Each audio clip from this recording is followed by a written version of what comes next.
उदयपुर की तपती हुई दोपहर में सूरज आग बरसा रहा था, जिससे डामर की सड़कें पिघलने की कगार पर थीं और हवा में लू के थपेड़े चल रहे थे।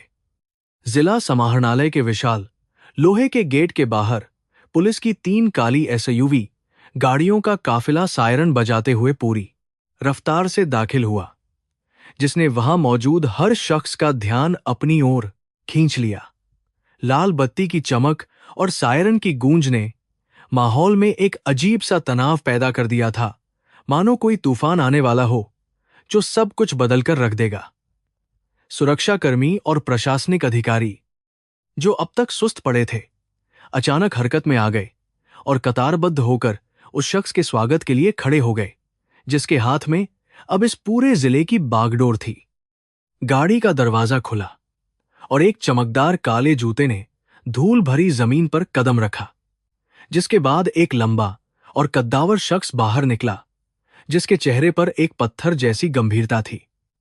यह अर्जुन सिंह था, जिले का नया जिलाधिकारी डीएम, जिसकी ख्याति उसकी उम्र से कहीं ज्यादा बड़ी और भयानक थी। एक ऐसा अफसर जो नियमों का पक्का और अपराधियों के लिए काल था। उसका गहरा नीला सूट उसके व्यक्तित्व को और भी ज्यादा रौबदार बना रहा था, और उसकी आंखों पर लगा काला चश्मा उसकी भावनाओं को पूरी तरह से छिपाए हुए था, जिससे सामने वाले के लिए उसके मन की बात पढ़ना नामुमकिन था। वहां मौजूद अधिकारी डर के मारे अपनी सांसें रोके खड़े थे, क्योंकि अर्जुन सिंह के बारे में यह मशहूर था कि वह गलती करने वालों को कभी दूसरा मौका नहीं देता। अर्जुन बिना किसी की तरफ देखे सीधे अपने आलीशान कार्यालय की ओर बढ़ा।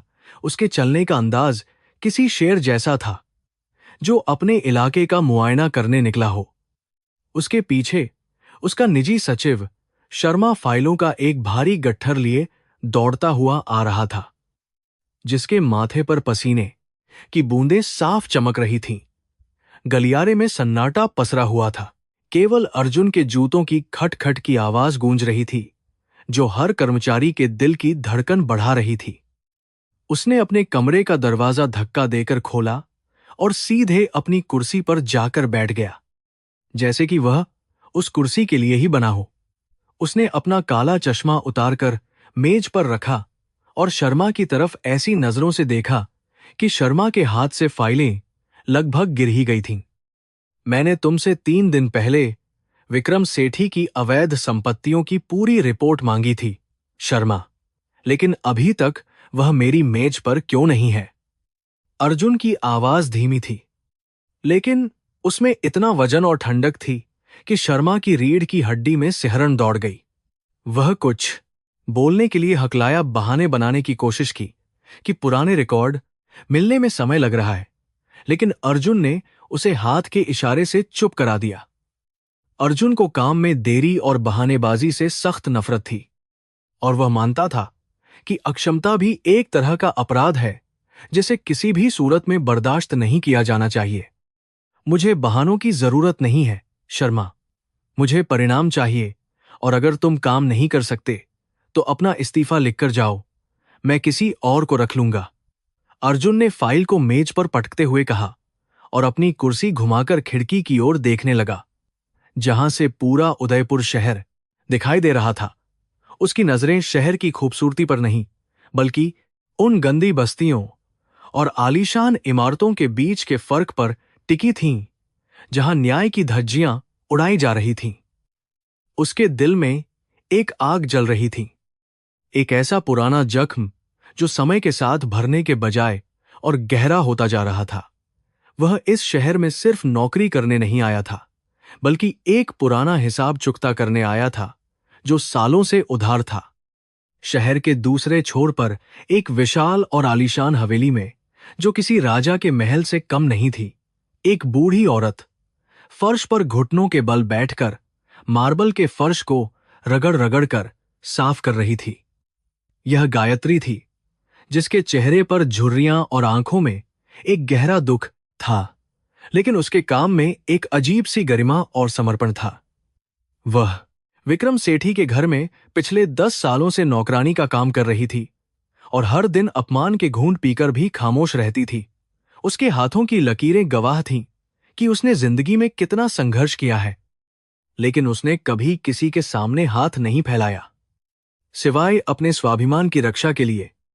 तभी ड्राइंग रूम में चल रहे बड़े से टीवी पर ब्रेकिंग न्यूज आई, जिसमें नए जिलाधिकारी अर्जुन सिंह के आगमन और उनकी सख्त कार्यशैली के बारे में बताया जा रहा था। गायत्री ने पोंछा लगाते लगाते सिर उठाया और स्क्रीन पर उस चेहरे को देखा, और अचानक उसका दिल जोर से धड़कने लगा, मानो सीने से बाहर आ जाएगा। वह चेहरा, वह आंखें, वह तेवर, सब कुछ उसके बेटे जैसा था, जिसे उसने सालों पहले खो दिया था, या यूं कहें कि जिसने उसे छोड़ दिया था। उसकी आंखों से आंसू बह निकले और गालों पर लुढ़क गए, लेकिन उसने जल्दी से उन्हें अपनी साड़ी के पल्लू से पोंछ लिया, क्योंकि वह जानती थी कि इस घर में रोना भी मना है। विक्रम सेठी, एक क्रूर और घमंडी व्यापारी, सोफे पर बैठा शराब पी रहा था, और उसने गायत्री को काम रोककर टीवी देखते हुए देख लिया। उसने अपना खाली गिलास जोर से मेज पर रखा और चिल्लाया, ए बुढ़िया, तू यहां काम करने आई है या टीवी देखने? अगर तुझे काम नहीं करना है तो अभी दफा हो जा मेरे घर से। उसकी आवाज में इतनी कड़वाहट थी कि गायत्री सहम गई और उसने तुरंत अपनी नजरें झुका ली, दोबारा फर्श साफ करने में जुट गई। विक्रम सेठी को नहीं पता था कि जिस औरत को वह इतना अपमानित कर रहा है, वह उसी जिलाधिकारी की मां है जो अब उसकी रातों की नींद हराम करने आया है। अर्जुन अपने ऑफिस में बैठा फाइलों का अध्ययन कर रहा था, लेकिन उसका दिमाग कहीं और ही था, अतीत की उन गलियों में जहां उसने अपनी मां के साथ गरीबी और लाचारी के दिन बिताए थे। उसे याद था कि कैसे उसकी मां दूसरों के घरों में बर्तन मांजकर उसे पढ़ाती थी, और कैसे समाज ने उन्हें हमेशा दुत्कारा था। उसने कसम खाई थी कि वह इतना बड़ा आदमी बनेगा कि पूरी दुनिया उसके कदमों में होगी, लेकिन इस सफर में वह इतना कठोर हो गया कि उसने अपने सबसे कीमती रिश्ते को ही पीछे छोड़ दिया। उसे लगता था कि उसकी मां की गरीबी और लाचारी उसकी सफलता के रास्ते में एक बाधा है, एक ऐसा अतीत जिसे वह मिटाना चाहता था। शाम ढलते ही अर्जुन ने अपनी गाड़ी बुलाई और शहर का दौरा करने का फैसला किया, ताकि वह अपनी आंखों से देख सके कि विक्रम सेठी का साम्राज्य कहां तक फैला हुआ है। उसकी गाड़ी संकरी गलियों से होती हुई उस इलाके में पहुंची जहां विक्रम सेठी का गोदाम था, और वहां की गंदगी और बदबू ने उसे नाक सिकोड़ने पर मजबूर कर दिया। लेकिन तभी उसकी नजर सड़क किनारे एक बूढ़ी औरत पर पड़ी जो भारी थैला उठाए लड़खड़ाते हुए चल रही थी। अर्जुन का दिल एक पल के लिए रुक गया। उसे लगा कि वह आकृति जानी पहचानी है, लेकिन उसने खुद को समझाया कि यह उसका वहम है। उसने ड्राइवर से गाड़ी की रफ्तार बढ़ाने को कहा और धूल का गुब्बार उड़ाते हुए वहां से निकल गया।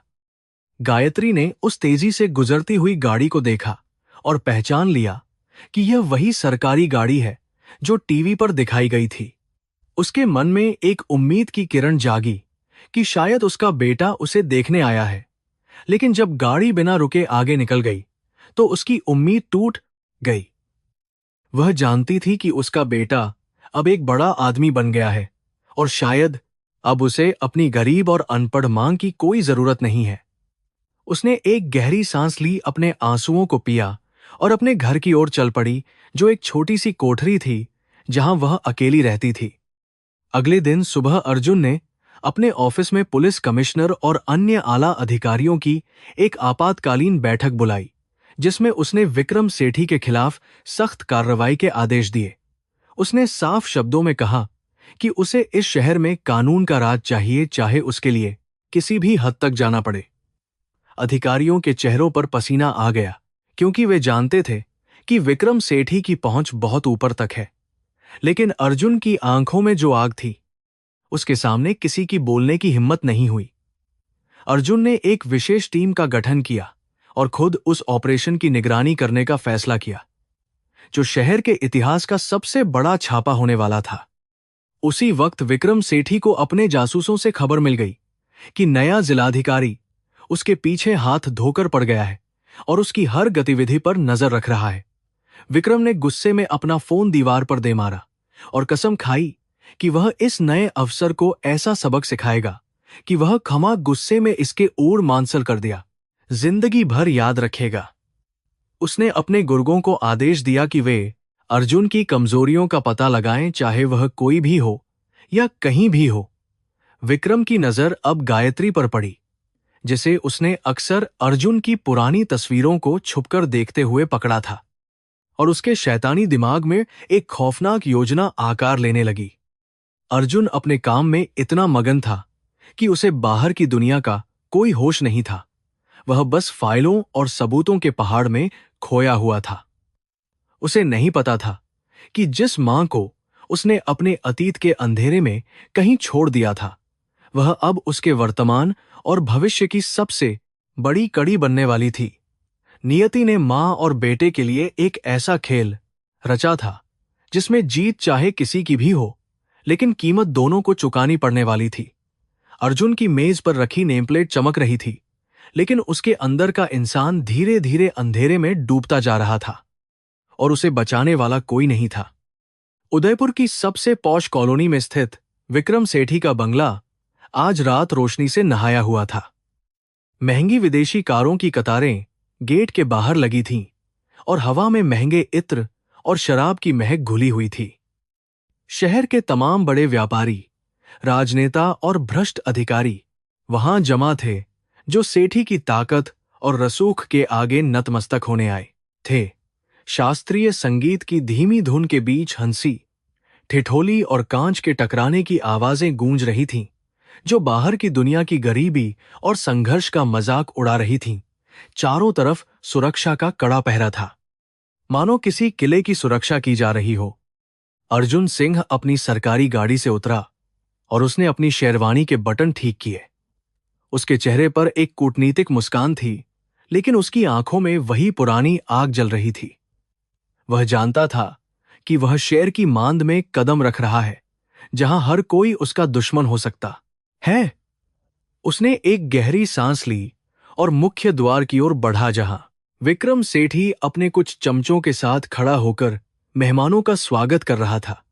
अर्जुन का मकसद यहां पार्टी का आनंद लेना नहीं, बल्कि अपने शिकार की कमजोरियों को करीब से देखना था, और यह जताना था कि वह किसी से डरता नहीं है। विक्रम सेठी ने अर्जुन को देखते ही अपनी बाहें फैला दी और जोर से हंसा, जैसे कोई पुराने दोस्त से मिल रहा हो। आइए आइए डीएम साहब, आपके आने से मेरी पार्टी की रौनक बढ़ गई, विक्रम ने व्यंग्य भरी आवाज में कहा।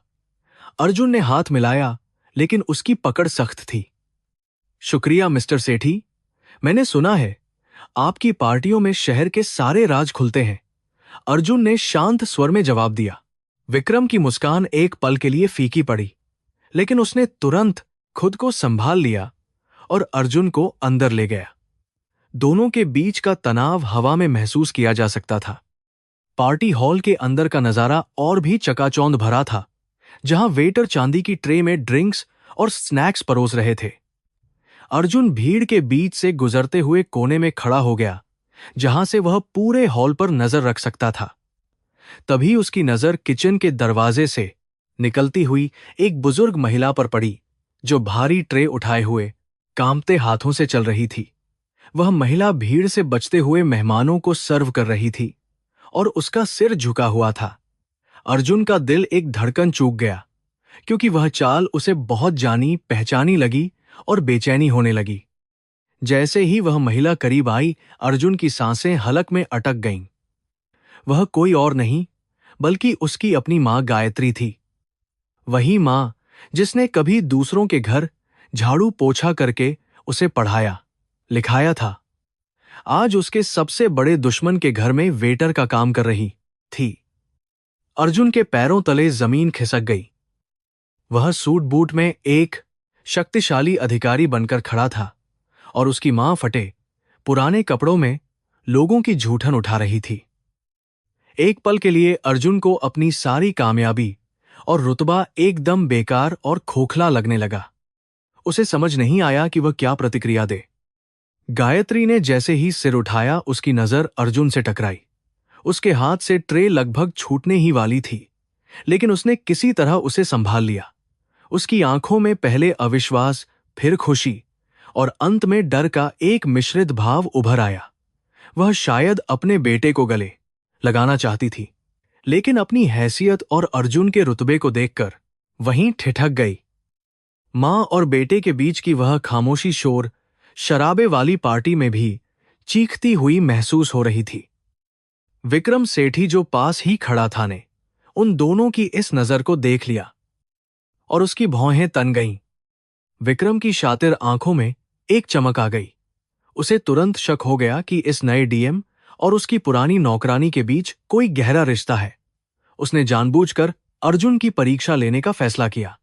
वह तेजी से गायत्री की ओर बढ़ा और जानबूझकर उससे टकरा गया, जिससे उसके हाथ की ट्रे गिर गई और कांच के गिलास टूटकर बिखर गए। ड्रिंक्स विक्रम के जूतों पर गिर गए। पूरा हॉल एकदम शांत हो गया और सभी की नजरें उस तमाशे पर टिक गईं। विक्रम ने जोर से चिल्लाकर गायत्री को सभी के सामने जलील करना शुरू कर दिया। अंधी है क्या? बुढ़िया दिखाई नहीं देता? तुझे मेरे लाखों के जूते खराब कर दिए। विक्रम ने गायत्री के कंधे पर धक्का दिया, जिससे वह घुटनों के बल गिर पड़ी। गायत्री हाथ जोड़कर गिड़गिड़ाने लगी, मालिक गलती हो गई, माफ कर दीजिए। विक्रम ने अर्जुन की ओर देखा और कुटिल मुस्कान के साथ कहा, देखिए डीएम साहब, आजकल के नौकर कितने लापरवाह हो गए हैं। इन्हें तो सबक सिखाना चाहिए। यह अर्जुन के लिए अग्नि परीक्षा थी। एक तरफ उसकी जन्म देने वाली मां थी जो अपमानित हो रही थी, और दूसरी तरफ उसका मिशन और उसका अहंकार था। अर्जुन की मुट्ठियां भिंच गईं और उसके अंदर का खून खौलने लगा। वह विक्रम का मुंह तोड़ना चाहता था, लेकिन उसे याद आया कि अभी एक गलत कदम उसके पूरे ऑपरेशन को बर्बाद कर सकता है। उसने अपनी भावनाओं का गला घोंट दिया और चेहरे पर पत्थर जैसी कठोरता ओढ़ ली। उसने अपनी मां की ओर ऐसे देखा जैसे वह कोई अजनबी हो और ठंडी आवाज में कहा, मिस्टर सेठी, ऐसे अक्षम लोगों को काम पर रखना आपकी गलती है। अगर यह अपना काम नहीं कर सकती तो इसे बाहर निकाल देना चाहिए। यह शब्द उसने बिना पलक झपकाए कहे। गायत्री को लगा जैसे किसी ने उसके सीने में खंजर घोंप दिया हो। विक्रम का धक्का या गालियां उसे उतना दर्द नहीं दे पाईं जितना उसके अपने बेटे के इन शब्दों ने दिया। उसने आंसुओं से धुंधली आंखों से अर्जुन को देखा, उम्मीद कर रही थी कि शायद वह नाटक कर रहा होगा, लेकिन अर्जुन की आंखों में सिर्फ बर्फ जैसी ठंडक थी। उसने सिर झुका लिया और टूटे हुए कांच के टुकड़े समेटने लगी ताकि उसका बेटा शर्मिंदा न हो। उसके हाथ से खून बह रहा था, लेकिन दिल का घाव उससे कहीं गहरा था जो कभी नहीं भर सकता था। विक्रम सेठी जोर से हंसा। उसे अर्जुन के जवाब से बहुत संतुष्टि मिली। उसका शक थोड़ा कम हो गया था, क्योंकि कोई भी बेटा अपनी मां के साथ ऐसा व्यवहार नहीं कर सकता। बिल्कुल सही कहा आपने डीएम साहब, आप लोग इसे यहां से ले जाओ और बाहर फेंको। विक्रम ने अपने गार्ड्स को आदेश दिया। अर्जुन ने अपनी वाइन का घूंट भरा और वहां से दूसरी तरफ मुड़ गया, लेकिन उसके अंदर एक तूफान चल रहा था। वह जानता था कि आज उसने अपनी आत्मा का एक हिस्सा हमेशा के लिए खो दिया है, जिसे वह शायद कभी वापस नहीं पा सकेगा। पार्टी देर रात तक चलती रही, लेकिन अर्जुन के लिए हर पल काटना मुश्किल हो गया था। वह बार बार अपनी घड़ी देख रहा था और वहां से निकलने के बहाने ढूंढ रहा था। उसे अपनी मां का वह चेहरा, वह कांपते हाथ और वह निराशा भरी नजरें बार बार याद आ हर बार गड़ने की बाहर करने कार में अर्जुन करने का रही थीं। उसने विक्रम सेठी से कुछ औपचारिक बातें की और जल्दी ही विदा ले ली। जब वह अपनी कार में बैठा तो उसने ड्राइवर को शांत रहने का इशारा किया और सीट पर सिर टिकाकर आंखें बंद कर लीं। लेकिन अंधेरे में भी उसे अपनी मां की सिसकियां सुनाई दे रही थीं। घर पहुंचकर अर्जुन ने अपने कमरे का दरवाजा बंद किया और आईने के सामने खड़ा हो गया। उसे अपना ही अक्स किसी राक्षस जैसा लग रहा था।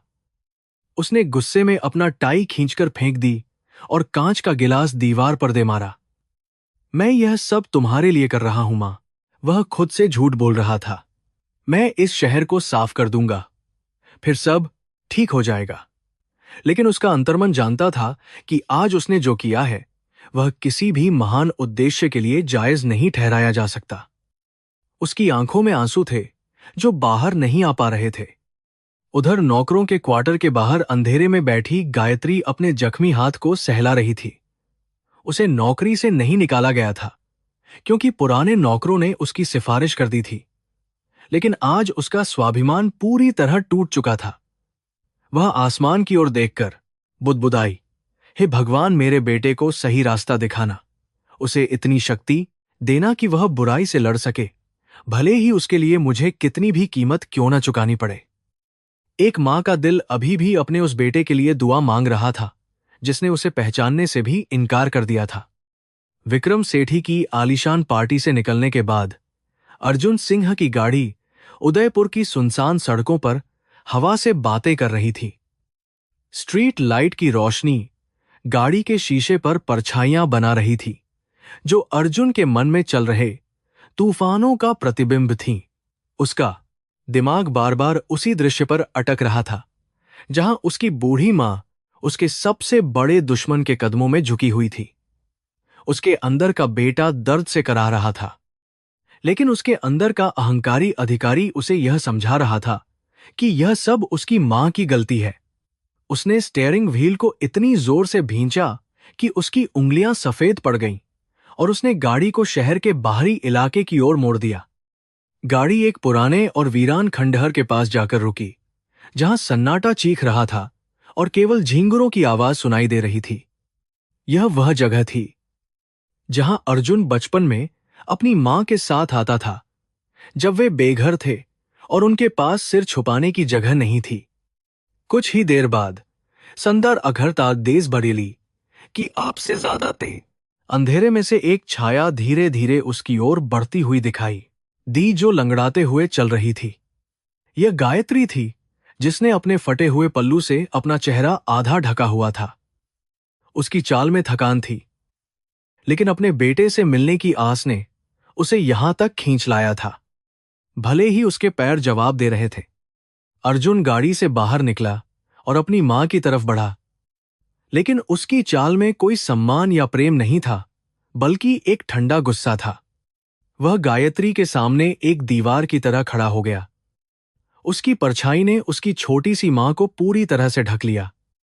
गायत्री ने कांपते हाथों से अपने बेटे को छूने की कोशिश की।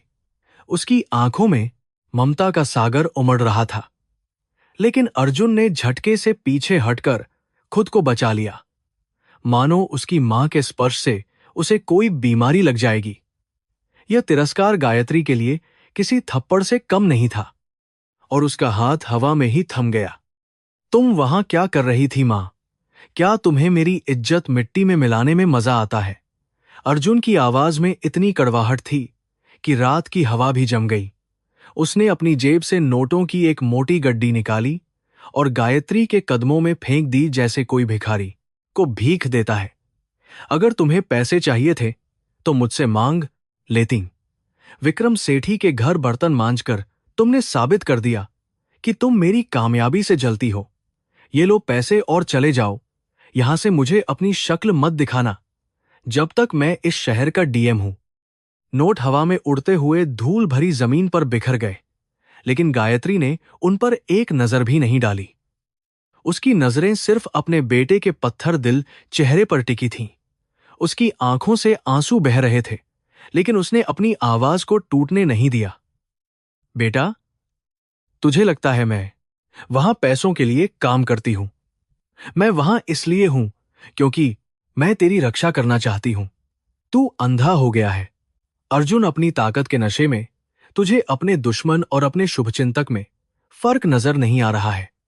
विक्रम सेठी तुझे मारने की साजिश रच रहा है और मैं वहां उसकी बातें सुनने के लिए हूं। अर्जुन ने एक व्यंग्यात्मक हंसी हंसी जो सन्नाटे में गूंज उठी और उसने अपनी मां की बातों को एक पागलपन करार दिया। साजिश? तुम अब जासूस बन गई हो? देखो मां, मुझे तुम्हारी ये मनगढ़ंत कहानियां नहीं सुननी है। मेरे पास जेड प्लस सुरक्षा है पूरी। पुलिस फोर्स मेरे इशारों पर नाचती है। विक्रम सेठी मेरा कुछ नहीं बिगाड़ सकता। तुम बस अपनी गरीबी और अपनी नीची सोच को मेरे ऊपर थोपना चाहती हो। तुम चाहती हो कि मैं भी तुम्हारे साथ उस गंदगी में रहूं जहां से मैं बड़ी मुश्किल से निकला हूं, लेकिन मैं वापस नहीं जाऊंगा, चाहे कुछ भी हो जाए। गायत्री ने एक कदम आगे बढ़ाया और अर्जुन का हाथ पकड़ने की कोशिश की। उसकी पकड़ में एक अजीब सी ताकत थी जो उसके कमजोर शरीर से मेल नहीं खा रही थी। मेरी बात सुन अर्जुन, मैंने कल रात विक्रम को फोन पर बात करते हुए सुना है। वह तेरी शराब में जहर मिलाने वाला है, एक ऐसा जहर जो दिल का दौरा जैसा लगता है। उसने बाहर से किसी खास आदमी को बुलाया है। अगर तू मेरी बात नहीं मानेगा तो तू मारा जाएगा। अपनी मां पर भरोसा कर, मैंने तुझे 9 महीने पेट में रखा है। मैं तेरा बुरा कभी नहीं चाह सकती। तुझे सावधान रहना होगा। अर्जुन ने गुस्से में अपना हाथ छुड़ाया और गायत्री को धक्का दिया, जिससे वह लड़खड़ाकर पीछे की दीवार से जा टकराई। बस बहुत हो गया, अपनी बकवास बंद करो। तुम सठिया गई हो और अब मेरे काम में दखल दे रही हो। अगर तुमने दोबारा मेरे या विक्रम सेठी के पास आने की कोशिश की तो मैं भूल जाऊंगा कि तुम मेरी मां हो। मैं तुम्हें शहर से बाहर निकलवा दूंगा। यह मेरी आखिरी चेतावनी है। अर्जुन की आंखों में अब सिर्फ नफरत थी, वह नफरत जो उसे अपनी जड़ों से थी, अपनी असलियत से थी, जिसे वह दुनिया से छुपाना चाहता था। गायत्री दीवार के सहारे खड़ी रही, उसकी सांसें फूल रही थीं और सीने में एक तेज दर्द उठ रहा था। उसने महसूस किया कि उसका बेटा अब वह नन्हा अर्जुन नहीं रहा जिसे वह लोरियां सुनाती थी। वह अब एक पत्थर की मूर्ति बन चुका है। उसने जमीन पर पड़े नोटों को देखा और फिर अपने बेटे की तरफ, और एक दुखद मुस्कान उसके चेहरे पर आ गई। ठीक है बेटा, अगर तुझे लगता है कि मैं तेरे रास्ते का कांटा हूं तो मैं हट जाऊंगी, लेकिन याद रखना, जब तक मेरी सांसें चल रही हैं मैं तुझे उस शैतान से बचाऊंगी, चाहे तुझे यह पसंद आए या नहीं। अर्जुन ने कोई जवाब नहीं दिया। वह मुड़ा और अपनी गाड़ी में बैठ गया। इंजन की तेज आवाज के साथ वहां से निकल गया। उसने पीछे मुड़कर नहीं देखा, जहां उसकी बूढ़ी मां धूल के गुबार में अकेली खड़ी थी। गाड़ी के अंदर एसी की ठंडक भी उसके अंदर की जलन को शांत नहीं कर पा रही थी। उसे लग रहा था कि उसने सही किया है, उसने अपनी कमजोरी को काट फेंका है, लेकिन उसके दिल के किसी कोने में एक डर बैठ गया था। क्या वाकई उसकी मां सच बोल रही थी? क्या वाकई उसकी जान खतरे में है? दूसरी तरफ गायत्री ने अपनी साड़ी झाड़ी और धीरे धीरे अपने घर की ओर चलने लगी, जो शहर की सबसे गंदी बस्ती में एक छोटी सी कोठरी थी। रास्ते भर उसे विक्रम सेठी के शब्द और अर्जुन का व्यवहार याद आता रहा। उसने फैसला कर लिया था कि वह हार नहीं, पर तारथानी बढ़ का मानेगी। वह जानती थी कि अर्जुन आज रात एक बड़ी सरकारी दावत में जाने वाला है, जहां विक्रम सेठी भी आमंत्रित है। उसे यकीन था कि हमला वहीं होगा। एक अनपढ़ और गरीब मां ने ठान लिया था कि वह अपने बेटे की जान बचाने के लिए मौत के मुंह में भी जाएगी। अगली सुबह जिलाधिकारी कार्यालय में चहल पहल थी, क्योंकि आज रात राज्य के गृह मंत्री शहर के दौरे पर आ रहे थे और उनके सम्मान में एक भव्य रात्रि भोज का आयोजन किया गया था। अर्जुन अपनी मेज पर बैठा सुरक्षा व्यवस्था की समीक्षा कर रहा था, लेकिन उसका ध्यान बार बार भटक रहा था। उसकी मेज पर फाइलों के ढेर के बीच उसकी मां की तस्वीर नहीं थी, लेकिन उसके दिमाग में उनकी तस्वीर छपी हुई थी। उसने अपने सुरक्षा प्रमुख को बुलाया और पूछा कि क्या विक्रम सेठी के आदमियों की कोई संदिग्ध गतिविधि देखी गई है, लेकिन जवाब नकारात्मक था। दोपहर के समय अर्जुन को एक गुप्त सूचना मिली कि विक्रम सेठी ने हाल ही में किसी विदेशी रसायन शास्त्री से संपर्क किया है। यह सुनते ही अर्जुन के कान खड़े हो गए और उसे अचानक अपनी मां की चेतावनी याद आ गई। जहर, दिल का दौरा, मां के शब्द उसके दिमाग में गूंजने लगे। क्या वह सच कह रही थी? क्या उसने अपनी मां को गलत समझा? लेकिन उसका अहंकार अभी भी उसे यह मानने से रोक रहा था कि एक मामूली नौकरानी के पास इतनी बड़ी खुफिया जानकारी हो सकती है। उसने खुद को समझाया कि यह महज एक संयोग है। शाम होते ही टाउन हॉल को दुल्हन की तरह सजाया गया था, जहां शहर के सभी गणमान्य व्यक्ति उपस्थित होने वाले थे। सुरक्षा इतनी कड़ी थी कि परिंदा भी पर नहीं मार सकता था। अर्जुन अपनी वर्दी में तैयार होकर आईने के सामने खड़ा था। वह बाहर से जितना सख्त दिख रहा था, अंदर से उतना ही बेचैन था। उसे एक अजीब सी घबराहट हो रही थी जो उसने पहले कभी महसूस नहीं की थी। उसने एक गिलास पानी पिया और अपने आप से कहा कि वह अर्जुन सिंह है। वह किसी से नहीं डरता और न ही उसे किसी की मदद की जरूरत है। उसी समय विक्रम सेठी की हवेली के पीछे के दरवाजे से एक काला साया बाहर निकला। यह गायत्री थी, जिसने रसोइये के भेष में फिर से हवेली में घुसने का रास्ता ढूंढ लिया था। वह जानती थी कि आज रात का खाना यहीं से बनकर टाउन हॉल जाएगा। उसने अपनी जान जोखिम में डालकर यह पता लगाने का फैसला किया था कि जहर किस खाने में मिलाया जाएगा। वह एक छाया की तरह किचन की ओर बढ़ी, जहां बड़े बड़े बर्तनों में खाना पकाया जा रहा था और खुशबू हवा में तैर रही थी। उसकी पुरानी आंखें अब एक शिकारी की तरह चौकन्नी थीं। किचन के अंदर विक्रम सेठी का एक खास आदमी, जिसे कालू कहा जाता था, एक छोटी सी शीशी हाथ में लिए खीर के बड़े बर्तन के पास खड़ा था। वह चारों तरफ देख रहा था कि कोई उसे देख तो नहीं रहा।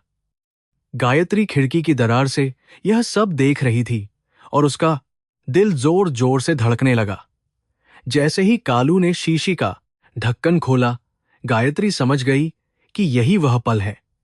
अगर वह अभी नहीं रुकी तो उसका बेटा कुछ ही घंटों में हमेशा के लिए सो जाएगा। लेकिन वह क्या कर सकती थी? वह एक कमजोर बूढ़ी औरत थी और वहां 10 हट्टे कट्टे आदमी थे। अर्जुन टाउन हॉल पहुंचा और मेहमानों का स्वागत करने लगा। विक्रम सेठी भी वहां मौजूद था, जिसके चेहरे पर एक रहस्यमयी मुस्कान थी। वह बार बार अर्जुन की तरफ देख रहा था, जैसे बकरा कटने से पहले कसाई उसे देखता है। अर्जुन ने विक्रम की आंखों में वह क्रूरता देखी और उसे अपनी मां की बातें फिर से याद आईं। उसने एक फैसला किया। वह आज रात कुछ भी खाने या पीने से पहले 10 बार सोचेगा। लेकिन उसे नहीं पता था कि दुश्मन उसकी सोच से 2 कदम आगे है और जाल बहुत बारीकी से बुना गया है। गायत्री ने एक भारी पत्थर उठाया और पूरी ताकत से किचन की खिड़की के कांच पर दे मारा। जोर की आवाज हुई और कांच के टुकड़े अंदर गिरे, जिससे सबका ध्यान उस तरफ चला गया। कालू घबरा गया और शीशी उसकी जेब में वापस चली गई। रसोइये और पहरेदार बाहर की तरफ दौड़े, लेकिन गायत्री तब तक अंधेरे में छिप चुकी थी। उसने केवल जहर मिलाने की प्रक्रिया को कुछ देर के लिए रोका था, खत्म नहीं किया था। वह जानती थी कि वे दोबारा कोशिश करेंगे और अब उसे टाउन हॉल तक पहुंचना होगा, इससे पहले कि वह जहरीली खीर वहां परोसी जाए। अंधेरे और संकरी गलियों से भागती हुई गायत्री की सांसें फूल रही थीं। उसके पैरों में छाले पड़ गए थे, लेकिन वह रुक नहीं सकती थी। एक मां का प्यार आज समय और मौत से दौड़ लगा रहा था। उधर टाउन हॉल में डिनर शुरू हो चुका था और वेटर चांदी की कटोरियों में खीर परोसने की तैयारी कर रहे थे। अर्जुन अपनी कुर्सी पर बैठा था और उसके सामने एक विशेष कटोरी रखी गई थी। विक्रम सेठी दूर से अपना जाम उठा रहा था, मानो उसकी जीत का जश्न मना रहा हो। नियति की घड़ी टिक टिक कर रही थी और एक बड़ा धमाका होने वाला था। विक्रम सेठी अपने आलीशान केबिन में बैठा सिगार का धुआं उड़ा रहा था और उसके चेहरे पर एक शैतानी मुस्कान तैर रही थी।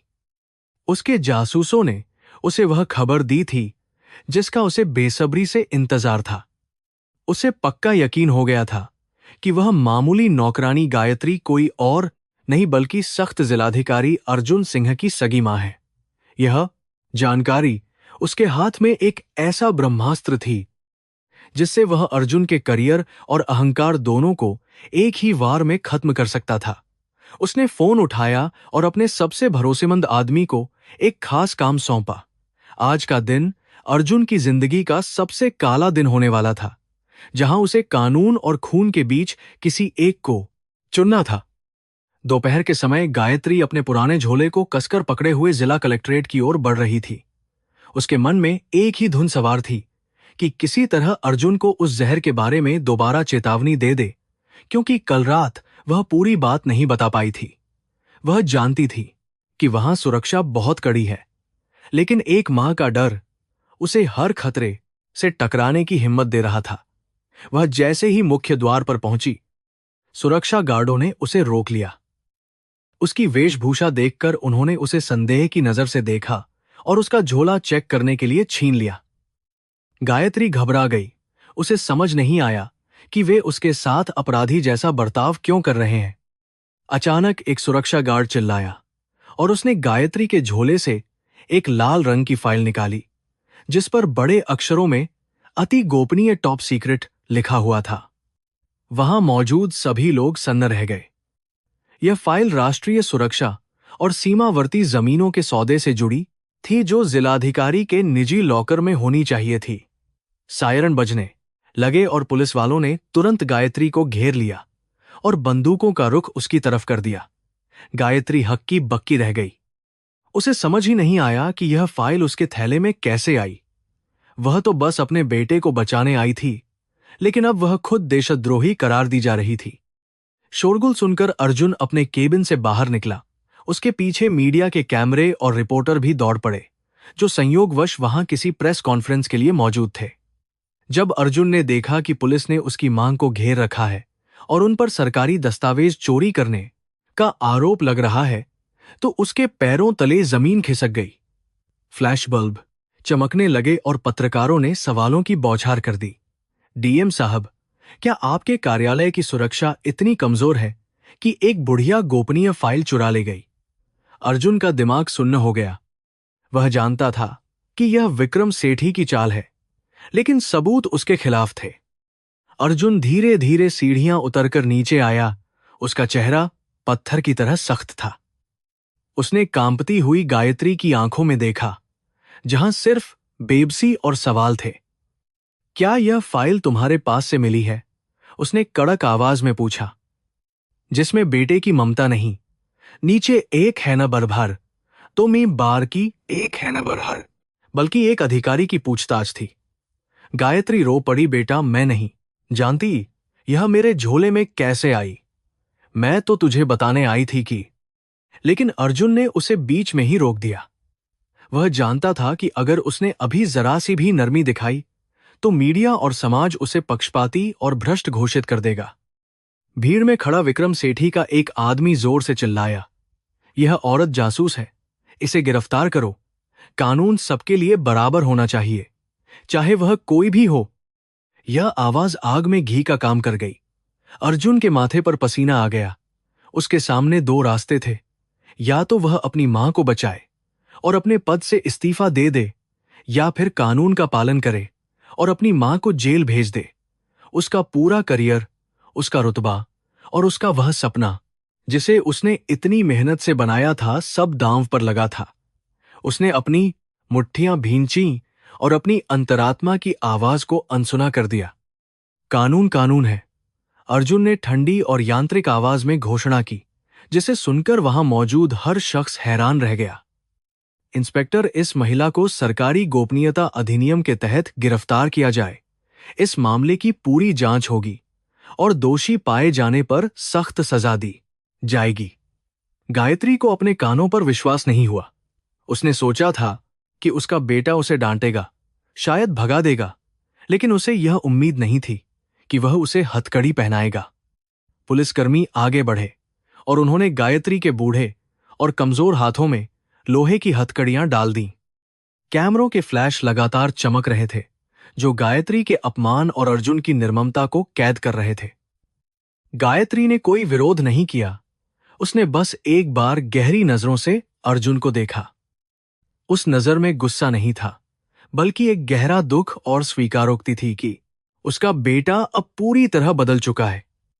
अपना ख्याल रखना साहब, उसने धीमी आवाज में कहा, और पुलिस वाले उसे खींचते हुए जीप की तरफ ले गए। अर्जुन वहीं मूर्ति की तरह खड़ा रहा। उसने अपनी मां को मुड़कर भी नहीं देखा।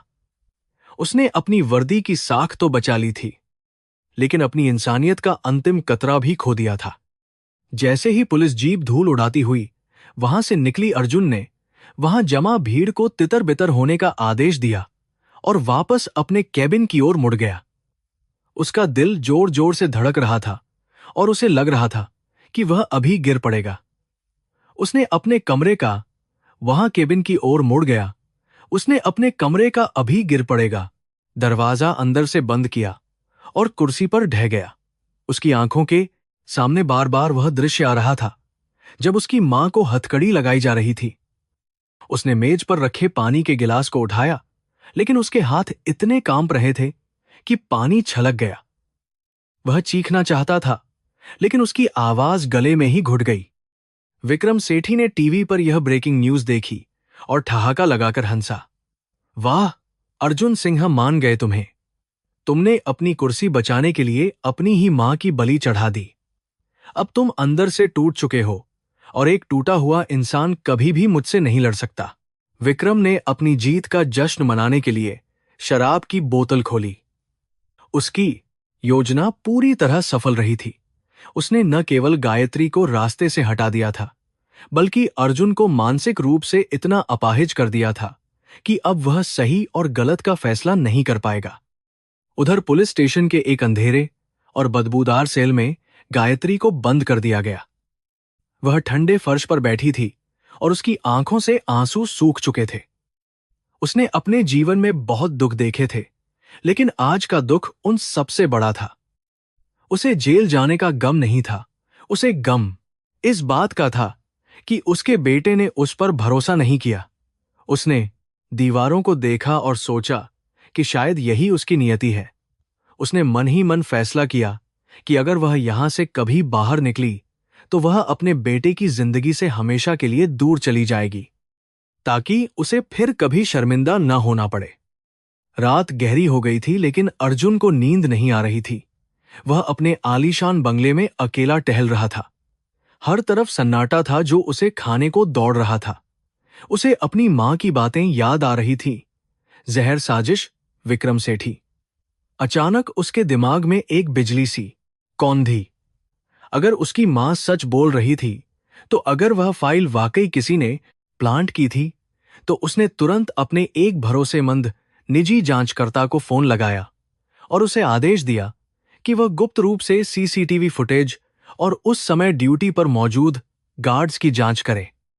जांचकर्ता ने कुछ ही घंटों में जो जानकारी दी, उसने अर्जुन के होश उड़ा दी। सीसीटीवी फुटेज में साफ दिख रहा था कि भीड़-भाड़ का फायदा उठाकर एक आदमी ने गायत्री के झोले में वह फाइल डाली थी, और वह आदमी कोई और नहीं बल्कि विक्रम सेठी का ड्राइवर था। सच्चाई सामने आते ही अर्जुन को लगा जैसे किसी ने उसे जोरदार तमाचा मारा हो। उसने अपनी ही बेगुनाह मां को जेल भेज दिया था, जबकि असली अपराधी बाहर घूम रहा था। उसका अहंकार चकनाचूर हो गया और ग्लानि का एक ऐसा सैलाब उमड़ा जिसे संभालना मुश्किल था। अब अर्जुन के सामने एक और चुनौती थी। वह रातों रात अपनी मां को रिहा नहीं कर सकता था, क्योंकि कानूनी प्रक्रिया शुरू हो चुकी थी और ऐसा करने से उसका गुनाह और भी बड़ा दिखता।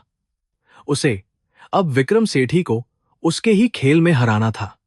उसने कसम खाई कि वह अपनी मां के हर एक आंसू का हिसाब लेगा, लेकिन उसे नहीं पता था कि उसकी मां ने जेल के अंदर ही एक ऐसा फैसला ले लिया है जो उसकी सारी योजनाओं पर पानी फेर सकता है। सुबह होने वाली थी, लेकिन अर्जुन की जिंदगी की सबसे लंबी रात अभी खत्म नहीं हुई थी। उदयपुर की केंद्रीय जेल की एक अंधेरी और सीलन भरी कोठरी में गायत्री गुमसुम बैठी थी। पुलिस वालों ने उसे सरकारी दस्तावेज चोरी करने के आरोप में गिरफ्तार किया था और उस पर भारी दबाव डाला जा रहा था कि वह अपना जुर्म कबूल कर ले। गायत्री जानती थी कि वह निर्दोष है, लेकिन उसे इस बात का डर सता रहा था कि अगर ये मामला अदालत में लंबा खिंचा तो उसके बेटे अर्जुन की बदनामी होगी। डीएम की मां चोर निकली, यह खबर अर्जुन के करियर को बर्बाद कर देगी। एक मां ने अपने बेटे के भविष्य को बचाने के लिए अपने सम्मान की बलि देने का फैसला किया।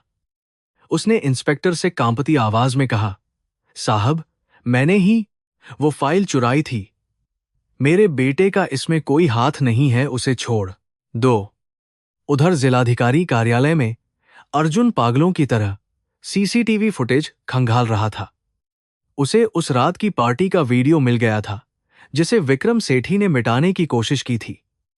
अर्जुन की आंखें स्क्रीन पर गड़ी हुई थीं, और जो उसने देखा उससे उसके पैरों तले जमीन खिसक गई। वीडियो में साफ दिख रहा था कि विक्रम सेठी का एक आदमी अर्जुन के ड्रिंक में जहर मिला रहा है। ठीक उसी वक्त गायत्री वहां पहुंचती है और जानबूझकर उस वेटर से टकराती है, जिससे वह जहरीला ड्रिंक गिर जाता है, जिसे अर्जुन ने अपनी मां का भद्दापन और लापरवाही समझा था। वह असल में उसकी जान बचाने के लिए किया गया एक सोचा समझा बलिदान था। अर्जुन कुर्सी पर पीछे की ओर गिर पड़ा। उसका पूरा शरीर पसीने से तरबतर हो गया। उसे याद आया कि कैसे उसने उस रात अपनी मां को जलील किया था, कैसे उसे धक्के मारकर बाहर निकाला था। हे भगवान, सेंड, मैंने यह क्या कर दिया? वह जोर से चीखा। उसकी मां ने अपनी जान की परवाह किए बिना उसे मौत के मुंह से बचाया था, और बदले में उसने उसे जेल भेज दिया। उसका अहंकार, उसका पद, उसकी प्रतिष्ठा, सब कुछ उसे अब धूल समान लग रहा था। उसकी आंखों से आंसुओं का सैलाब फूट पड़ा, जिसे वह अब रोक नहीं पा रहा था। वह समझ गया कि दुनिया में अगर कोई उसका असली रक्षक है तो वह सिर्फ उसकी मां है। तभी अर्जुन के फोन पर पुलिस स्टेशन से कॉल आया। इंस्पेक्टर ने बताया, सर, आपकी मां ने गुनाह कबूल कर लिया है, लेकिन हमने जांच में पाया कि वह फाइल उनके बैग में प्लांट की गई थी। सीसीटीवी में विक्रम सेठी का ड्राइवर साफ दिखाई दे रहा है। हम उन्हें रिहा कर रहे हैं क्योंकि उनके खिलाफ कोई सबूत नहीं है। अर्जुन ने राहत की सांस ली, लेकिन उसके दिल का बोझ कम नहीं हुआ। उसने तुरंत अपनी गाड़ी निकाली और पुलिस स्टेशन की तरफ दौड़ पड़ा। उसे अपनी मां के चरणों में गिरकर माफी मांगनी थी। उसे घर वापस लाना था और उसे वह सम्मान देना था जिसकी वह हकदार थी। लेकिन जब अर्जुन पुलिस स्टेशन पहुंचा तो उसे पता चला कि गायत्री को 10 मिनट पहले ही रिहा कर दिया गया है। संतरी ने बताया, साहब, वह बहुत टूटी हुई लग रही थी। उन्होंने कहा कि उनका इस शहर में अब कोई नहीं है और वह हमेशा के लिए यहां से जा रही हैं। अर्जुन के होश उड़ गए। वह पागलों की तरह स्टेशन से बाहर भागा और अपनी गाड़ी को उस बस्ती की तरफ मोड़ा जहां गायत्री रहती थी। उसका दिल जोर जोर से धड़क रहा था। मां, प्लीज मत जाओ, मुझे माफ कर दो, वह बार बार बुदबुदा रहा था। उसे डर था कि कहीं बहुत देर न हो जाए। गायत्री अपनी छोटी सी कोठरी में पहुंची और उसने अपने गिने चुने कपड़े एक पुरानी पोटली में बांध लिए। उसने उस कोठरी को एक आखिरी बार देखा जहां उसने अर्जुन के बचपन की यादें संजोकर रखी थीं। जमीन पर अभी भी वे नोट पड़े थे जो अर्जुन ने उस पर फेंके थे। गायत्री ने उन्हें हाथ भी नहीं लगाया। उसने एक कागज के टुकड़े पर कांपते हाथों से लिखा, बेटा, मैं जा रही हूं। तेरी कामयाबी के बीच मैं एक धब्बा हूं, खुश रहना। उसने वह चिट्ठी दिए के नीचे दबाई और दरवाजा बंद करके बाहर निकल गई। उसकी आंखों में अब आंसू नहीं थे, बस एक गहरा और अंतहीन सूनापन था। जब अर्जुन वहां पहुंचा तो उसे दरवाजे पर ताला लटका मिला। उसने पत्थर से ताला तोड़ा और अंदर घुसा, लेकिन वहां कोई नहीं था। घर खाली पड़ा था, जैसे वहां कभी कोई रहा ही न हो। उसकी नजर मेज पर रखी उस चिट्ठी पर पड़ी। उसने उसे पढ़ा और घुटनों के बल वहीं गिर गया। नहीं मां, तुम मुझे छोड़कर नहीं जा सकती, वह दहाड़ मारकर रोया।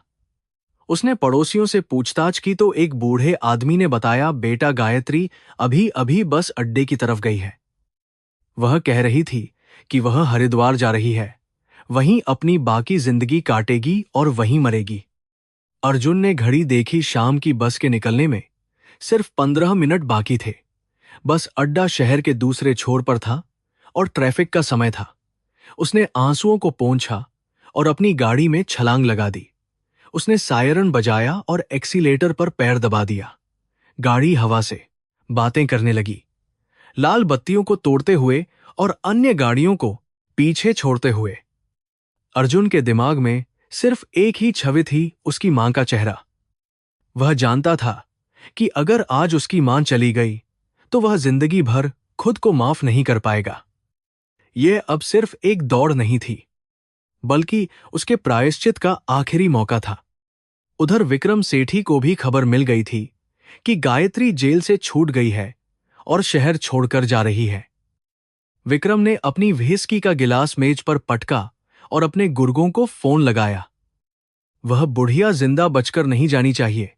अगर वह चली गई तो अर्जुन कमजोर पड़ा जाएगा, लेकिन अगर हमने उसे मार दिया तो अर्जुन पूरी तरह टूट जाएगा। बस अड्डे के रास्ते में उसे घेर लो और खत्म कर दो। इसे एक एक्सीडेंट का रूप दे देना। विक्रम की आंखों में खून उतर आया था। वह अपनी हार का बदला उस बेबस मां की जान लेकर पूरा करना चाहता था। गायत्री धीरे धीरे बस अड्डे की ओर जाने वाली सुनसान सड़क पर पैदल चल रही थी। उसका शरीर थक चुका था, लेकिन उसका संकल्प अटल था। अचानक उसने पीछे से आती हुई तेज रफ्तार गाड़ियों की आवाज सुनी।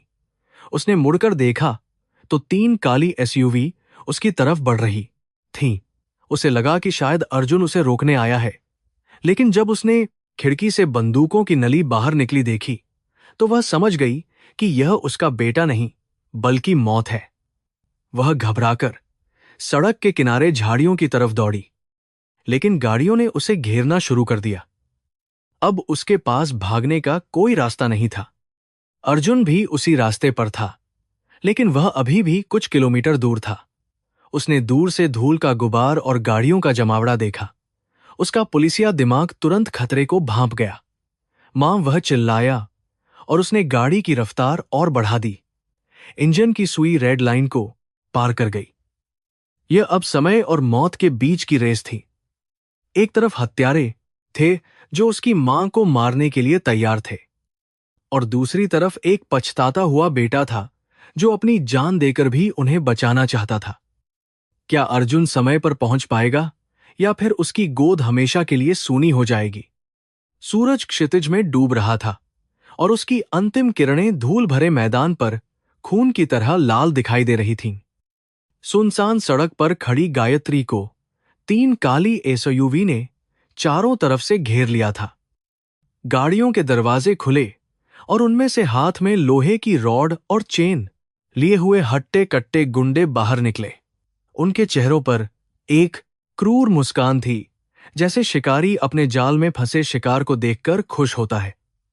गायत्री ने अपने झोले को छाती से लगा लिया और कांपते हुए पीछे हटने की कोशिश की, लेकिन उसके पीछे एक गहरी खाई थी। हवा में मौत की गंध थी और सन्नाटा इतना गहरा था कि उसकी अपनी धड़कनें उसे किसी हथौड़े की चोट जैसी सुनाई दे रही थीं। उसे अपनी मौत सामने दिखाई दे रही थी। तभी दूर से एक गाड़ी के इंजन की गरजती हुई आवाज सुनाई दी, जो किसी भूखे शेर की दहाड़ जैसी थी। धूल का एक विशाल गुबार उड़ता हुआ दिखाई दिया, जो बिजली की गति से उनकी ओर बढ़ रहा था। गुंडे कुछ समझ पाते इससे पहले ही अर्जुन की सरकारी गाड़ी हवा में लहराती हुई सीधे उनके बीच आ पहुंची। उसने ब्रेक लगाने की बजाय एक्सीलेटर को और जोर से दबा दिया। गाड़ी पूरी ताकत से सबसे आगे खड़ी एसयूवी से टकराई, जिससे जोरदार धमाका हुआ और कांच के टुकड़े हवा में बिखर गए। टक्कर इतनी जबरदस्त थी कि गुंडे अपनी जगह से उछलकर दूर जा गिरे। अर्जुन की गाड़ी का बोनट पिचक गया था और रेडिएटर से धुआं निकल रहा था, लेकिन उसके अंदर बैठा इंसान अब शांत नहीं था। गाड़ी का दरवाजा एक झटके के साथ खुला और अर्जुन बाहर निकला। उसका माथा टक्कर से फूट गया था और खून की एक पतली धार उसके चेहरे पर बह रही थी, जो उसकी सफेद शर्ट को लाल कर रही थी। उसने अपना कोट उतारा और जमीन पर फेंक दिया, फिर अपनी आस्तीन ऊपर चढ़ाई। उसकी आंखों में अब एक जिलाधिकारी का अनुशासन नहीं, बल्कि एक बेटे का प्रतिशोध जल रहा था। उसने अपनी टाई खींचकर फेंक दी, मानो वह कानून और व्यवस्था के हर बंधन को तोड़ रहा हो। गुंडों ने उसे घेर लिया, लेकिन अर्जुन की चाल में 1 इंच भी डर नहीं था। वह यमराज बनकर उनके सामने खड़ा था, जो आज हिसाब बराबर करने आया था। गुंडों का सरदार, जिसके हाथ में एक लंबी चेन थी, आगे बढ़ा और चिल्लाया, ओए डीएम, तू यहां कानून झाड़ने आया है। आज तेरी वर्दी तुझे नहीं बचा पाएगी। उसने चेन घुमाई और अर्जुन के सिर पर वार करने की कोशिश की, लेकिन अर्जुन ने बिजली की फुर्ती से झुककर वार बचाया और पूरी ताकत से उस गुंडे के पेट में घूंसा मारा। गुंडे की सांसें अटक कर, पुरआर देल कर गुंडे की सांसें गईं और वह दोहरे होकर गिर पड़ा। अर्जुन ने उसकी चेन छीन ली और उसे अपनी मुट्ठी में लपेट लिया। आज मैं डीएम नहीं हूं, अर्जुन ने गुर्राते हुए कहा। आज मैं सिर्फ एक बेटा हूं और तुम लोगों ने मेरी मां को डराने की गलती की है। बाकी गुंडे यह देखकर सन्न रह गए, लेकिन वे संख्या में ज्यादा थे, इसलिए उन्होंने एक साथ हमला कर दिया। अर्जुन एक घायल शेर की तरह उनसे भिड़ गया। उसने एक को लात मारकर गाड़ी के बोनट पर गिराया और दूसरे की कलाई मरोड़ दी, लेकिन लड़ाई एक तरफा नहीं थी। एक गुंडे ने पीछे से आकर अर्जुन की पीठ पर लोहे की रॉड से वार कर दिया। अर्जुन दर्द से कराह उठा और घुटनों के बल गिर गया। गायत्री ने यह देखा तो उसकी चीख निकल गई, अर्जुन नहीं, इसे मत मारो। वह दौड़कर अपने बेटे के पास आना चाहती थी, लेकिन एक गुंडे ने उसे धक्का देकर जमीन पर गिरा दिया। मां का गिरना अर्जुन के लिए बारूद में चिंगारी का काम कर गया। अपनी मां को जमीन पर गिरा हुआ देखकर अर्जुन की आंखों में अंधेरा छा गया और फिर अचानक सब कुछ लाल हो गया। उसके अंदर की शक्ति ने दर्द को हरा दिया। वह दहाड़ते हुए खड़ा हुआ जैसे कोई राक्षस नींद से जागा हो। उसने पीछे वाले गुंडे की रॉड पकड़ ली और उसे छीनकर दूर फेंक दिया। अब वह हर वार का जवाब दोगुनी ताकत से दे रहा था। हड्डियां टूटने की आवाजें सन्नाटे को चीर रही थीं। उसने एक एक करके उन सभी को धूल चटा दी। उसका महंगा सूट फट चुका था, शरीर पर कई जगह से खून बह रहा था, लेकिन वह तब तक नहीं रुका जब तक आखिरी गुंडा जमीन पर नहीं गिर गया। जब लड़ाई खत्म हुई तो वहां सिर्फ धूल और कराहने की आवाजें बाकी थीं। अर्जुन हाँफ रहा था, उसका सीना जोर जोर से ऊपर नीचे हो रहा था। उसने अपने खून से स्ने हाथों को देखा और फिर अपनी मां की ओर, जो अभी भी जमीन पर बैठी उसे अविश्वास से देख रही थी। उसने कभी अपने सौम्य और पढ़ाकू बेटे को इस रौद्र रूप में नहीं देखा था। अर्जुन लड़खड़ाते हुए गायत्री के पास गया और उसके सामने घुटनों के बल बैठ गया। मां, क्या तुम ठीक हो? उसकी आवाज में अब भी वही चिंता थी जो बचपन में होती थी जब उसे चोट लगती थी। गायत्री ने कांपते हाथों से अर्जुन का चेहरा थाम लिया और अपने पल्लू से उसके माथे का खून पोंछने लगी।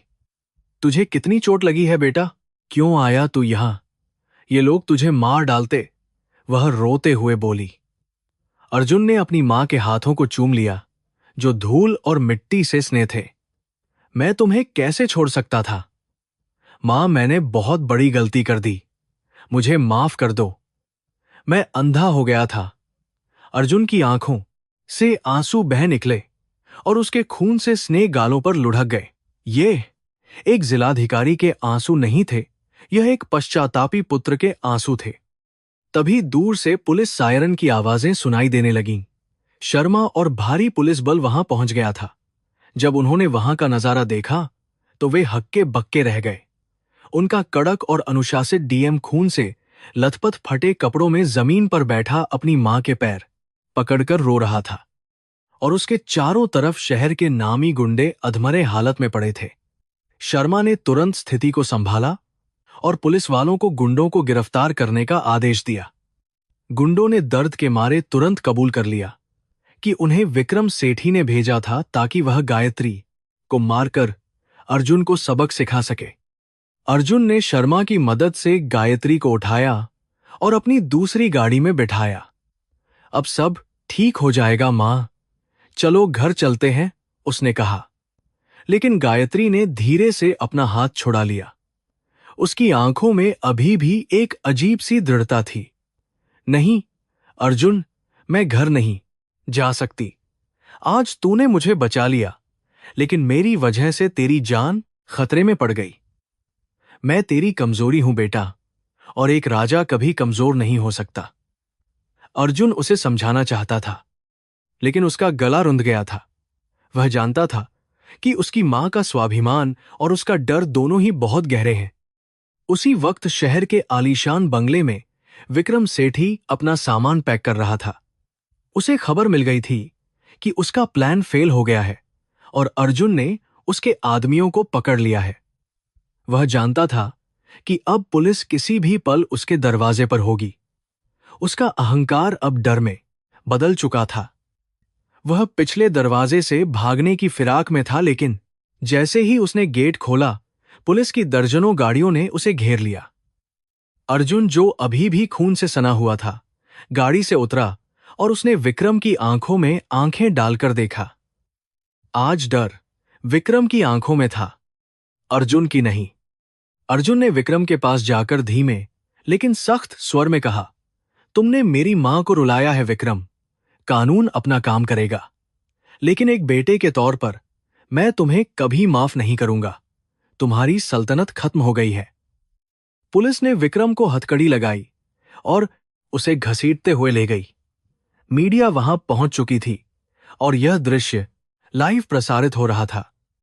पूरा शहर देख रहा था कि कैसे एक बेटे ने अपनी मां के सम्मान के लिए शहर के सबसे ताकतवर माफिया को घुटनों पर ला दिया। लेकिन अर्जुन का ध्यान कैमरों पर नहीं था। उसका ध्यान उस बस की तरफ था जो स्टेशन से निकलने वाली थी। सब कुछ खत्म होने के बाद अर्जुन ने सोचा कि अब मां मान जाएगी, लेकिन जब वह वापस मुड़ा तो देखा कि गायत्री वहां नहीं थी। वह भीड़ का फायदा उठाकर धीरे धीरे बस स्टैंड की तरफ पैदल निकल गई थी। अर्जुन का दिल बैठ गया। उसने शर्मा को वहीं छोड़ा और पागलों की तरह स्टेशन की तरफ दौड़ पड़ा। उसके पैर दर्द कर रहे थे, शरीर थक चुका था, लेकिन वह रुक नहीं सकता था। अगर आज उसकी मां चली गई तो वह जिंदगी भर खुद को माफ नहीं कर पाएगा। यह उसकी जिंदगी की सबसे बड़ी परीक्षा थी, न तो आईएएस की परीक्षा, न ही माफिया से लड़ाई, बल्कि अपनी मां को रोकना। रेलवे स्टेशन और बस स्टैंड पर भारी भीड़ थी। अर्जुन हर चेहरे में अपनी मां को तलाश रहा था। लोग उसे खून से लथपथ देखकर रास्ता दे रहे थे। कुछ लोग उसे पहचानकर कानाफूसी कर रहे थे, लेकिन उसे किसी की परवाह नहीं थी। आखिरकार उसने देखा कि गायत्री एक पुरानी बस में चढ़ रही है जो हरिद्वार जाने वाली थी। बस का इंजन स्टार्ट हो चुका था और वह धीरे धीरे आगे बढ़ने लगी थी। अर्जुन ने पूरी ताकत लगाकर दौड़ लगाई। मां रुको! उसकी आवाज स्टेशन के शोर में दब गई। क्या वह समय पर पहुंच पाएगा, या फिर उसकी मां का त्याग उसकी जीत पर भारी पड़ेगा? उदयपुर का रेलवे स्टेशन और बस स्टैंड उस शाम भारी भीड़ से अटा पड़ा था। यात्रियों का शोर, कुलियों की चिल्लाहट और इंजनों की सीटी की आवाजें मिलकर एक ऐसा शोरगुल पैदा कर रही थीं जो किसी के भी कानों को फाड़ सकता था। लेकिन अर्जुन सिंह के लिए यह सब बेईमानी था। उसके कानों में सिर्फ अपनी मां के जाने की आहट गूंज रही थी। उसका पूरा शरीर दर्द से टूट रहा था। सिर से बहता खून उसकी शर्ट पर सूखकर काला पड़ चुका था और उसके महंगे जूते धूल से सने रहा था। उसकी सांसें किसी लोहार की धोंकनी की तरह चल रही थीं। हर गुजरते पल के साथ उसका डर बढ़ता जा रहा था कि कहीं वह हमेशा के लिए अपनी दुनिया, अपनी मां को खो न दे। उसने देखा कि हरिद्वार जाने वाली बस धीरे धीरे अपने स्टैंड से खिसक रही थी। उसका इंजन जोर जोर से घरघरा रहा था। अर्जुन ने अपनी पूरी ताकत बटोरी और एक घायल चीते की तरह छलांग लगाई। रुको, बस रोको! वह पूरी ताकत से चिल्लाया, लेकिन उसकी आवाज इंजन के शोर में दब गई। उसने अपनी जान की परवाह किए बिना दौड़ती हुई बस के सामने आकर अपने हाथ फैला दी। ड्राइवर ने हड़बड़ाकर ब्रेक मारा, जिससे बस के टायर सड़क पर घिसटते हुए एक भयानक आवाज के साथ रुक गए। बस के अंदर बैठे यात्री झटके से आगे की ओर गिरे और गालियां देने लगे, लेकिन सामने का मंजर देखकर सबकी जबान हलक में ही अटक गई। धूल के गुबार के बीच शहर का सबसे बड़ा अधिकारी, जिलाधिकारी अर्जुन सिंह, खून से लथपथ और बदहवास हालत में बस के सामने खड़ा था। उसकी आंखों में आंसू थे और चेहरे पर एक अजीब सा पागलपन। बस का कंडक्टर डंडा लेकर नीचे उतरा, लेकिन अर्जुन को पहचानते ही उसके हाथ से डंडा छूट गया। अर्जुन ने किसी की परवाह नहीं की और बस के दरवाजे को धक्का देकर खोला। वह अंदर चढ़ा। उसकी नजरें हर सीट पर अपनी मां को तलाश रही थीं। पीछे की सीट पर खिड़की के पास बैठी गायत्री ने जैसे ही अर्जुन को देखा, उसने अपना चेहरा पल्लू से ढक लिया और दूसरी तरफ देखने लगी, मानो वह उसे पहचानती ही न हो। अर्जुन लड़खड़ाते हुए वहां पहुंचा और घुटनों के बल बैठ गया, जिससे बस में सन्नाटा छा गया। मां, प्लीज जिद मत करो, नीचे चलो, उसने भीगी हुई आवाज में कहा। गायत्री ने बिना मुड़े कठोरता से जवाब दिया, कौन मां? मेरा कोई बेटा नहीं है। मेरा बेटा तो बहुत बड़ा साहब है, उसे अपनी इज्जत प्यारी है। मैं तो बस एक अनपढ़ नौकरानी हूं जो उसके रास्ते का कांटा है। मुझे जाने दे अर्जुन, इसी में तेरी भलाई है। अगर मैं यहां रही तो दुनिया तुझे ताने मारेगी। उसके शब्दों में इतना दर्द और शिकायत थी कि अर्जुन का दिल छलनी हो गया। वह जानता था कि यह घाव उसने खुद दिए हैं। भाड़ में गई दुनिया और भाड़ में गई यह नौकरी, अर्जुन ने चिल्लाकर कहा, जिससे सभी यात्री चौंक गए। तुम्हारे बिना मैं कुछ नहीं हूं मां। आज मुझे समझ आ गया है कि यह लाल बत्ती वाली गाड़ी, यह बंगला, यह रुतबा सब मिट्टी है। अगर तुम मेरे साथ नहीं हो, मैंने अपनी झूठी शान के लिए भगवान को घर से निकाल दिया। अगर तुम आज चली गईं तो मैं इसी बस के नीचे लेटकर अपनी जान दे दूंगा।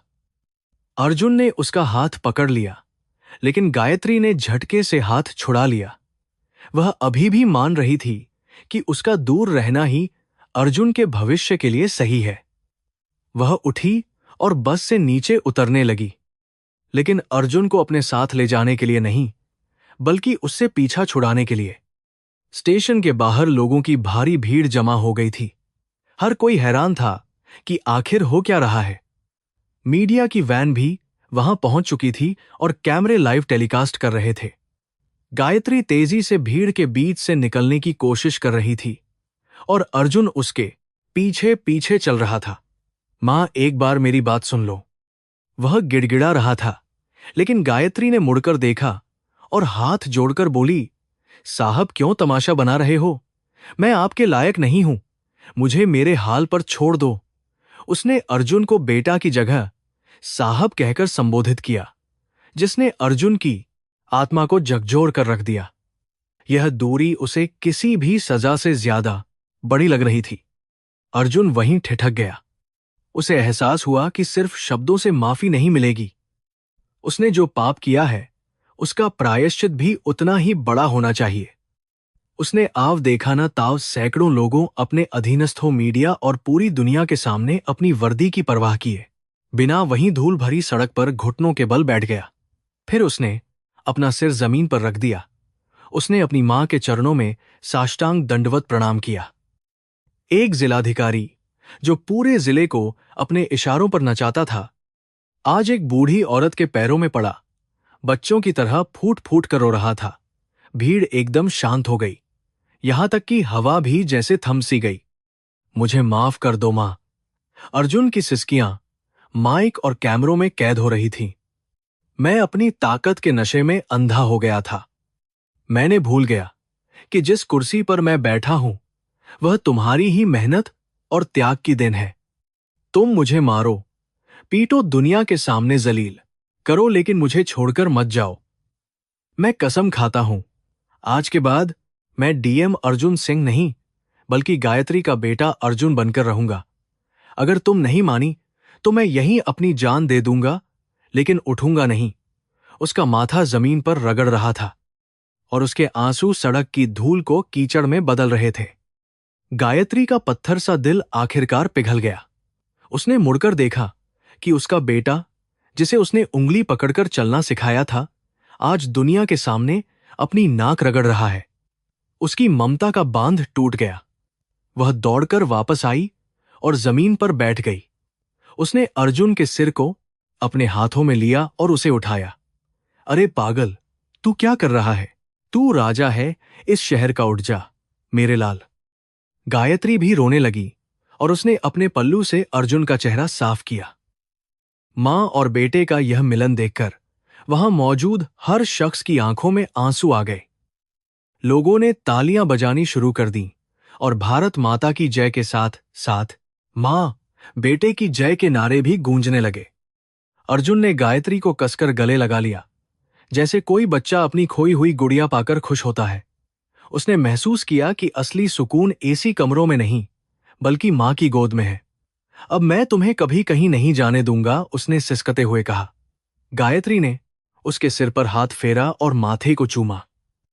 मैं भी तुझे छोड़कर नहीं जा सकती थी पगले, बस तुझे यह एहसास दिलाना चाहती थी कि रिश्तों से बड़ा कोई ओहदा नहीं होता, उसने मुस्कुराते हुए कहा।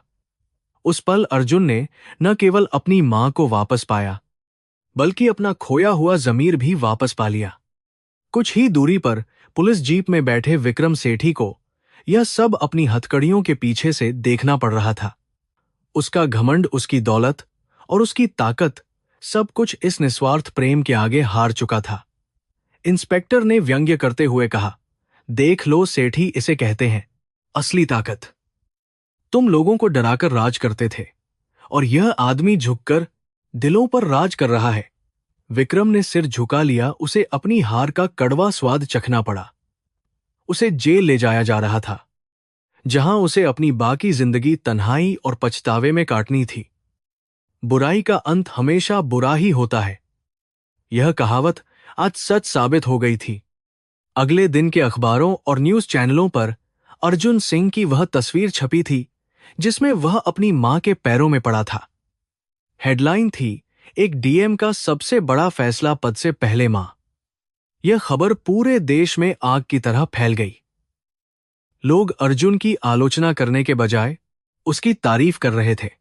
सोशल मीडिया पर रियल हीरो अर्जुन ट्रेंड करने लगा। सरकार ने भी इस घटना का संज्ञान लिया और अर्जुन के खिलाफ कोई अनुशासनात्मक कार्रवाई करने के बजाय उसकी ईमानदारी और नैतिक मूल्यों की सराहना की। अर्जुन ने साबित कर दिया था कि एक अच्छा बेटा ही एक अच्छा प्रशासक बन सकता है। एक महीने बाद जिलाधिकारी का बंगला पूरी तरह बदल चुका था। अब वहां सिर्फ फाइलों का ढेर नहीं, बल्कि तुलसी का पौधा और अगरबत्ती की खुशबू भी थी। गायत्री अब नौकरानी नहीं, बल्कि उस घर की मालकिन थी। अर्जुन ऑफिस जाने से पहले हर रोज अपनी मां के पैर छूकर आशीर्वाद लेता था। उसने अपने काम करने के तरीके में भी बदलाव किया था। अब वह गरीबों और जरूरतमंदों की बात ज्यादा ध्यान से सुनता था, क्योंकि उसे हर बुजुर्ग महिला में अपनी मां का चेहरा दिखाई देता था। उसका अहंकार खत्म हो चुका था और उसकी जगह विनम्रता ने ले ली थी। एक शाम अर्जुन और गायत्री अपने बगीचे में बैठे चाय पी रहे थे। अर्जुन ने अपनी मां की तरफ देखा, जो अब बहुत खुश और स्वस्थ लग रही थी। मां, अगर तुम उस दिन मुझे छोड़कर चली जाती तो मैं क्या करता? अर्जुन ने पूछा। गायत्री ने हंसते हुए कहा, मैं जानती थी कि मेरा बेटा मुझे जाने नहीं देगा। तू चाहे कितना भी बड़ा साहब बन जाए, रहेगा तो मेरा मुन्ना ही। दोनों हंस पड़े। यह हंसी उस बंगले में सालों बाद गूंजी थी। अर्जुन ने आसमान की तरफ देखा और भगवान का शुक्रिया अदा किया कि उसे अपनी गलती सुधारने का मौका समय रहते मिल गया। कहानी का अंत हमें यह सिखाता है कि जीवन की दौड़ में हम अक्सर उन लोगों को पीछे छोड़ देते हैं जिन्होंने हमें चलना सिखाया। सफलता, पैसा और शोहरत, ये सब आनी जानी चीजें हैं, लेकिन माता पिता का साया एक बार उठ जाए तो दोबारा नहीं मिलता। अर्जुन ने अपनी गलती सुधार ली और उसे उसका स्वर्ग वापस मिल गया। उदयपुर का वह जिलाधिकारी अब सिर्फ एक कड़क अफसर नहीं, बल्कि एक श्रवण कुमार के रूप में जाना जाता था। उसकी कहानी आने वाली पीढ़ियों के लिए एक सबक बन गई कि झुकना कमजोरी नहीं, बल्कि सबसे बड़ी ताकत है। और इस तरह एक भटकते हुए बेटे की घर वापसी के साथ यह कहानी अपने सुखद अंजाम तक पहुंची।